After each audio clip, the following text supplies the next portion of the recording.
पुराने जमाने की बात है कि एक गांव में एक चौधरी रहता था। वो अपनी बहादुरी के किस्से लोगों को सुना सुना के तंग किया करता था। उसके घर में जो भी मेहमान आता, उसके नौकर चाकर जैसे उसके पास बैठते, वो अपनी बहादुरी के किस्से सुनाना शुरू हो जाता। कभी कहता कि मैंने इतने बड़े नाग को गर्दन से दबोच के दूर फेंक दिया, और कभी कहता कि मैंने अपने डंडे से शेर को मार गिराया। वो बेचारे चौधरी साहब के किस्से सुन के वाह वाह करते रहते, और वो आए दिन उनके किस्से सुन सुन के बहुत तंग हो रहे थे। उन्होंने कहा कि पता नहीं चौधरी साहब इतना बहादुर है भी कि नहीं, हमने तो कभी नहीं देखा, लेकिन ये तो लंबी लंबी हाँकता रहता है। लेकिन चौधरी कहता कि 7 पिंडों में मेरे जैसा बहादुर कोई भी नहीं है। उसके नौकरों ने एक दिन प्लान बनाया कि ये चौधरी साहब तो हमें रोज अपने किस्से सुनाता रहता है।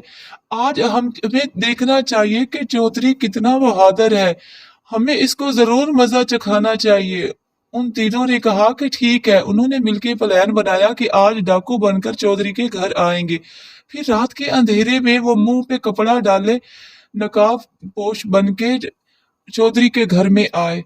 आते ही उन्होंने चौधरी से कहा कि हम डाकू हैं, हिलना नहीं है। चौधरी बेचारा चित सीधा लेट गया। उन्होंने जल्दी से उसका हुक्के की जो डंडी थी ना, उसके कान के साथ लगा दी और कहा कि ये बंदूक है, हिलना नहीं, ये नहीं तो गोली चल जाएगी।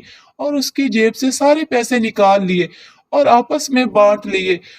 चौधरी बेचारा साकत होके वहीं चारपाई पे लेटा रहा।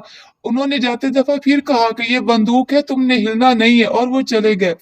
सुबह जब हुई तो वही नौकर आए और कहा चौधरी साहब दिन चढ़ गया और आप अभी तक सोए हुए हैं, और ये क्या हुआ है।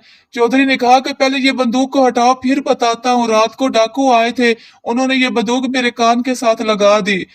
नौकरों ने कहा चौधरी साहब ये बंदूक नहीं, ये तो हुक्के की डंडी है, और आप सारी रात इस हुक्के की डंडी से डरते रहे हैं, इतने आप बहादुर हो के।